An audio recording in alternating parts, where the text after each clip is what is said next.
Hello dear students, this is Vishal sir from Ikra High School. Today we'll be studying chapter 6 tissues from standard 9 NCERT syllabus. Let's continue reading the chapter. From the last chapter we recall that all living organisms are made up of cells.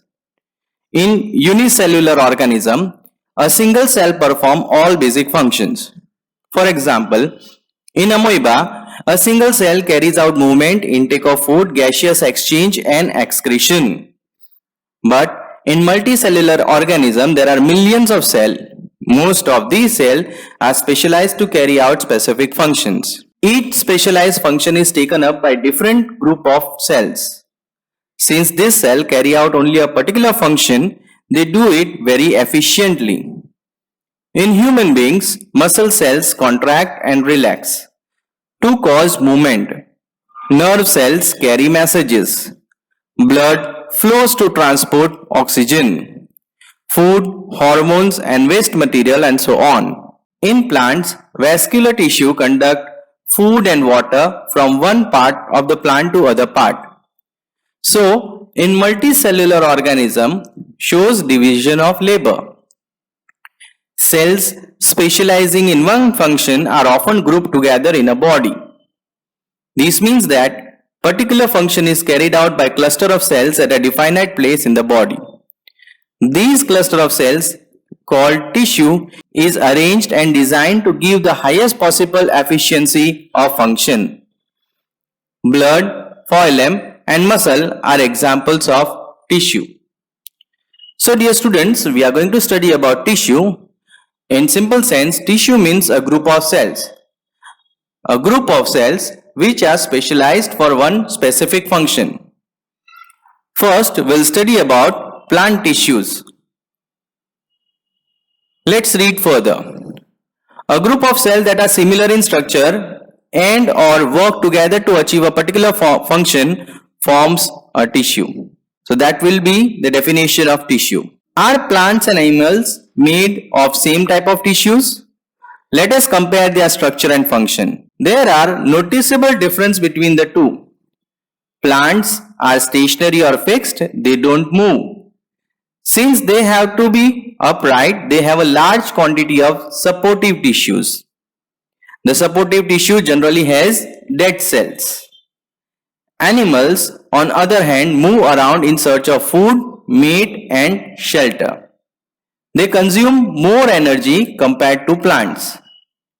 Most of the tissue contained are living. Another difference between animal and plant is in the pattern of growth.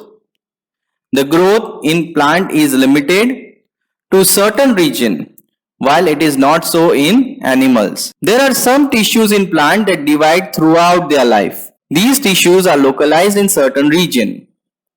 Based on dividing capacity of tissue, various plant tissue can be classified as growing or meristematic tissues and permanent tissues. Cell growth in animal is more uniform. So there is no such demarcation of dividing and non-dividing region in animals. So dear students, when you will study plant cell, the cell will be divided into two parts, meristematic tissues and permanent tissues. While when we study animal cell, no such division will be there. So we will study animal tissue separately. The structural organization of organ and organ system is far more specialized and localized in complex animal than even in very complex plant. This fundamental difference reflects the different mode of life pursued by these two major group of organisms, particularly in different feeding methods.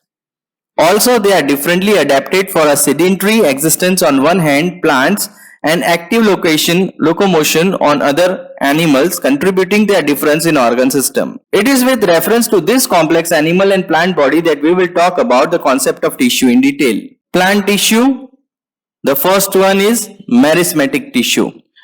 Meristematic tissue is closely related with the growth tissue. Here we'll see in the activity how the onion bulb grows roots when it is kept in certain circumstances. Take two glass jar and fill them with water. Now take two onion bulb and place one on each jar as shown in figure 6.1. Observe the growth of the roots in both bulb for a few days. Measure the length of the root on day 1, 2 and 3. On the 4th day, cut the root tip of the onion bulb in jar 2 by about 1 centimeter. After this, observe the growth of the root in both the jar and measure their length each day or for 5 more days and record the observation in table like the table below. From the above observation, answer the following questions. First, which of the two onions has longer roots and why? Do the roots continue growing even after we have removed their tips? Third, why would the tips stop growing in jar 2 after we cut them? The growth of plant occur only in certain specific region. This is because the dividing tissue known as meristematic tissue is located only at these points. Depending on the region where they are present, meristematic tissues are classified as apical, lateral and intercalary. New cells produced by meristem are initially like those of meristem itself, but as they grow and mature, their characteristics slowly change and become differentiated as components of other tissues. So dear students, we can come to know from this paragraph that the meristematic tissue in initial stages provokes growth, but as the plant gets older, the meristematic tissue change their characteristics and become differentiated with the components of other tissues. Apical meristem is present at the growing tip of stem and roots and increases the length of the stem and roots. The girth of the stem or root increases due to lateral meristem. Intercalary meristem seen in some plant is located near the node. The point from where the stem or the leaves emerge is called node. Cells of meristematic tissue are very active. They have dense cytoplasm, thin cellulose wall and prominent nuclei. They lack vacuole. What are vacuoles? Empty spaces. Now let's talk about permanent tissues. What happens to the cell formed by meristematic tissue? They take up a specific role and lose the ability to divide. As a result, they form a permanent tissue. This process of taking a permanent shape, size and function is called differentiation. Differentiation leads to the development of various types of permanent tissues. So dear students, initially the plant starts with a meristematic tissue and it gradually changes to permanent tissue where it loses its ability to divide and then it forms a permanent shape, size and function. The changing of its permanent shape, size and function is called differentiation. That differentiation leads to the development of various types of permanent tissues. The first type of permanent tissue is simple permanent tissue. A few layers of cell beneath the epidermis are generally simple permanent tissues. Parenchyma is the most common simple permanent tissue. It consists of relatively unspecialized cells within thin cell walls. They are living cells. They are usually loosely arranged, thus large spaces between cells are found in this tissue. This tissue generally stores food.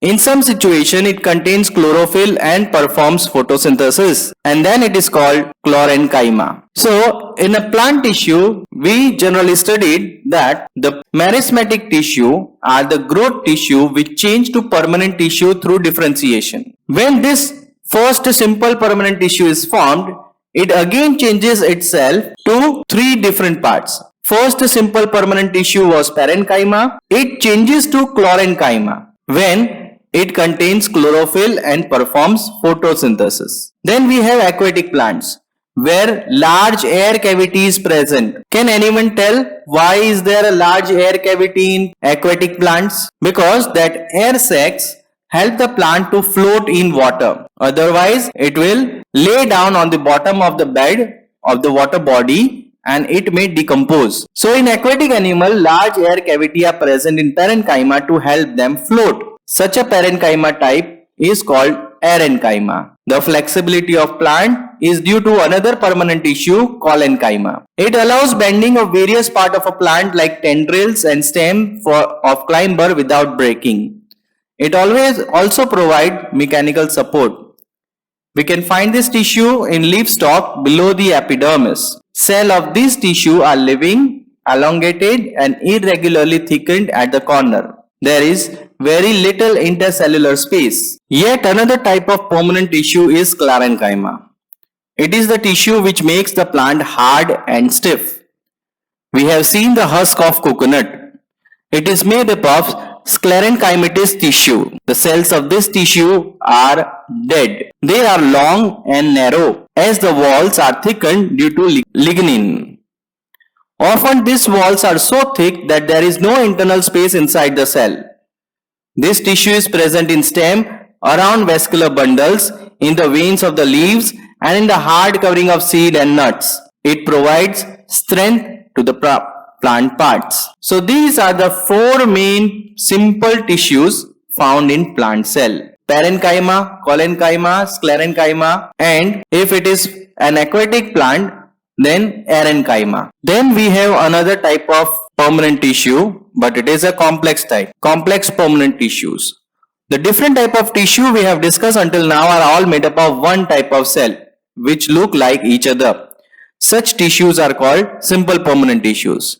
Yet another type of permanent tissue is complex tissue. Complex tissues are made up of more than one type of cells. All these cells coordinate to perform a common function. So dear students, we studied about simple permanent tissues which were made up of only one type of cells: parenchyma, arenchyma, collenchyma, and sclerenchyma. But the tissues that we are going to study now are made up of more than one type of cells.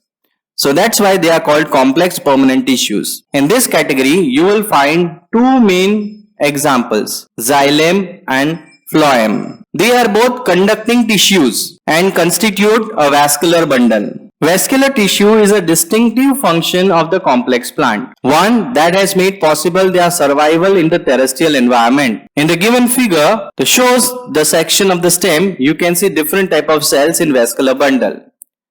Xylem consists of tracheids, vessel, xylem parenchyma, and xylem fibers. So, a complex permanent tissue is divided into two parts: xylem and phloem. These both are conducting tissues. Xylem consists of tracheids, vessels, xylem parenchyma, and its fibers. All have different functions. Tracheids and vessels have thick walls and many are dead cells when mature. Tracheids and vessels are tubular structures. These allow them to transport water and minerals vertically. The parenchyma stores food.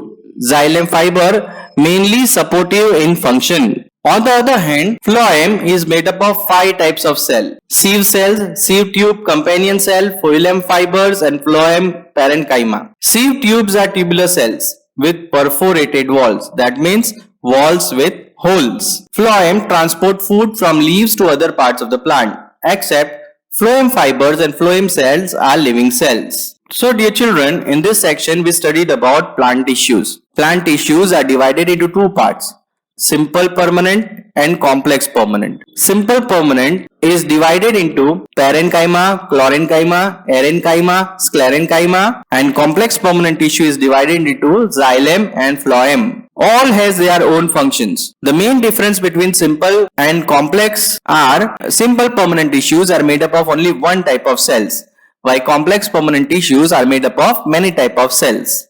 Thank you.